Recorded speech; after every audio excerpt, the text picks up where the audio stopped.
வருஷத்துக்கு ஒருக்க இதெல்லாம் வாக்கு சேர்ப்பது, 18 வயது நிரம்பியவர்களை வாக்கு சேர்ப்பதும், வெளியூர் இறந்தவர்களை வாக்கு எடுப்பதும்.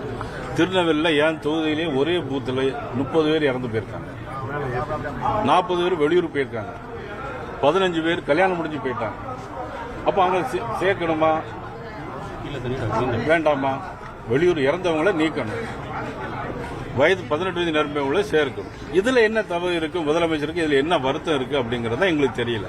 நீங்க யாரும் கேட்டு அதை பதில் சொல்றது இல்ல. இதுல என்ன வருத்தம் இருக்கு அப்படின்னு எந்த மீடியாவும் முதலமைச்சரையோ திமுக சம்பந்தப்பட்டவங்களோ இதுவரைக்கும் ஒரு கேள்வி கூட நீங்க கேட்கவே இல்லை என்பதுதான் என்னுடைய ஒரு கேள்வி. உங்களை போய் நான் குற்றச்சாட்டு சொல்ல முடியாது. நெல் ஈரப்பதம் 22% இருந்தும் மத்திய அரசு கொள்முதல் பண்ண மறுக்கிறாங்க.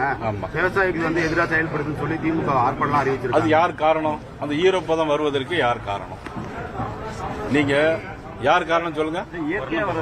யாருங்க? வருணபவன் இல்ல, திமுக அரசாங்கம். அது எப்படின்னு கேளுங்க. நீங்க ஜூன் மாசம் 1ஆம் தேதி நடுவு ஆரம்பிச்சு, நீங்க தஞ்சாவூர் கருப்பூர் கலந்தாருன்னா இருக்காரு, அவர்கிட்ட கேட்ட தெரியும். ஜூன் மாதம் 1ஆம் தேதி நடுவு ஆரம்பிச்சிருச்சு. ஒரு சாகுபடி, குறுவை சாகுபடி ஒரு நஞ்சைக்கு 120 நாள்.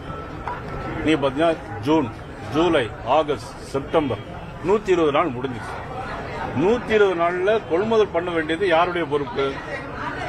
தமிழ்நாடு அரசாங்கத்துடைய பொறுப்பு, நம் மதிப்புரிய ஸ்டாலின் அவருடைய பொறுப்பு. 120 நாள் முடிஞ்சோடனே அறுவடை நடந்து முடிஞ்சவொடனே கொள்முதல் பண்ணணும். சரி, கொள்முதல் பண்றதுக்கு தமிழ்நாடு அரசாங்கம் எங்கேயாவது அவங்க அந்த சேமிப்பு கிடங்குகள் ஏதாவது வச்சிருக்காங்களா? இல்ல. ஆனா மத்திய அரசு வச்சிருக்கு. 6 இடங்கள்ல மத்திய அரசு அதுக்கான அந்த தானிய நிலையங்களை கெட்டி வச்சிருக்கிறாங்க. ஆனா இவங்க 10 கோடி ரூபாய் செலவு பண்ணி, எதுக்கு செலவு பண்ணிருக்காங்க அப்படின்னா, டெக்னிக்கல் இன்ஸ்ட்ருமெண்ட்ஸ், அதாவது மழை எப்பெல்லாம் வருது, பருவநிலை அறிவதற்காக 10 கோடி ரூபாய் கொடுத்து இன்ஸ்ட்ருமெண்ட்ஸ் வாங்கி அப்படியே வச்சிருக்காங்க. எப்ப மழை வருது, எப்ப வரலன்னு தெரியும். மழை எப்போ வருது? செப்டம்பர் 10ஆம் தேதிக்கு மேல மழை வருது. அப்ப என்ன செய்ய 10 நாள் இந்த தமிழ்நாடு அரசாங்கம் என்ன செஞ்சுட்டாங்க?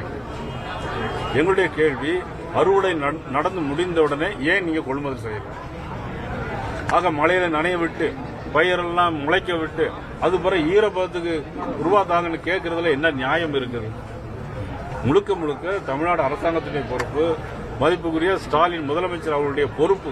அத்தனை பொறுப்பேற்க வேண்டியது தமிழ்நாடு முதலமைச்சரை தவிர மத்திய அரசு இல்லை. மூட்டைக்கு 40 ரூபா வாங்குறாங்க சொல்லிட்டு, ஆனா தொடர்ந்து இன்ன வரைக்கும் வாங்கிட்டு தான் இருக்காங்க. நெல் மூட்டைக்கு கமிஷன் வாங்குறது. அதாவது நான் என்னன்னா, மூட்டைக்கு 40 ரூபா வாங்குறது மட்டும் இல்ல, அந்த இடங்கள் வச்சிருக்காங்க இல்லையா, அது தனியார் இடங்கள், அதுக்கும் விவசாயிகள்ட்ட தான் பணம் வாங்குறாங்க.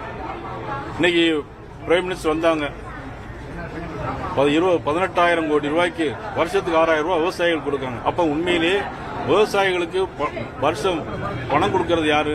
மத்திய அரசு, பாரத பிரதமர் நரேந்திர மோடி.